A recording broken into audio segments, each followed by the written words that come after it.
നമസ്കാരം. പ്രധാന വാർത്തകൾ. പത്മപ്രഭയിൽ കേരളം. വി. എസിനും ജസ്റ്റിസ് കെ. ടി. തോമസിനും പത്മവിഭൂഷൺ, മമ്മൂട്ടിക്കും വെള്ളാപ്പള്ളിക്കും പത്മഭൂഷൺ.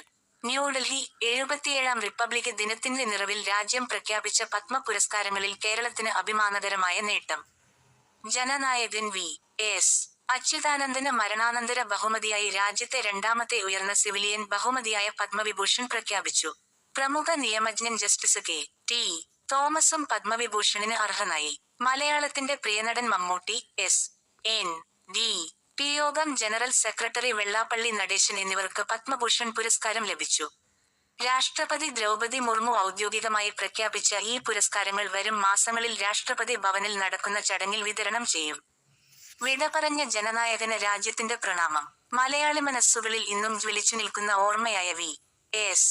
അച്യുതാനന്ദൻ ഈ ലോകത്തോട് വിട പറഞ്ഞെങ്കിലും അദ്ദേഹം നടത്തിയ പോരാട്ടങ്ങൾക്കും ജനകീയ സേവനങ്ങൾക്കുമുള്ള രാജ്യത്തിന്റെ പരമോന്നത ആദരമായാണ് ഈ പത്മവിഭൂഷൺ എത്തുന്നത്. മരണാനന്തര ബഹുമതിയായി നൽകുന്ന ഈ പുരസ്കാരം അദ്ദേഹത്തിന്റെ കുടുംബാംഗങ്ങൾ രാഷ്ട്രപതിയിൽ നിന്ന് ഏറ്റുവാങ്ങും.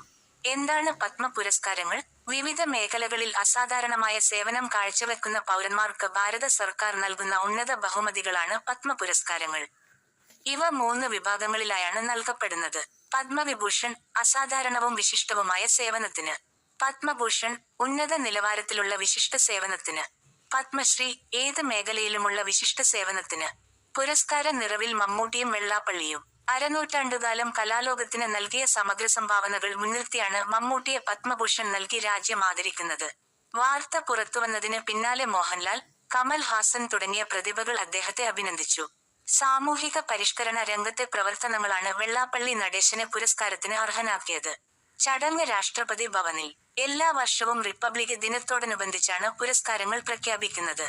സാധാരണയായി മാർച്ച് അല്ലെങ്കിൽ ഏപ്രിൽ മാസങ്ങളിൽ രാഷ്ട്രപതി ഭവനിൽ വെച്ച് നടക്കുന്ന പ്രൗഢഗംഭീരമായ ചടങ്ങിൽ രാഷ്ട്രപതി പുരസ്കാരങ്ങൾ സമ്മാനിക്കും. കേരളത്തിന്റെ രാഷ്ട്രീയ, നിയമ, കല, സാമൂഹിക മണ്ഡലങ്ങൾ ഒരേപോലെ ആദരിക്കപ്പെട്ട വർഷമാണിത്.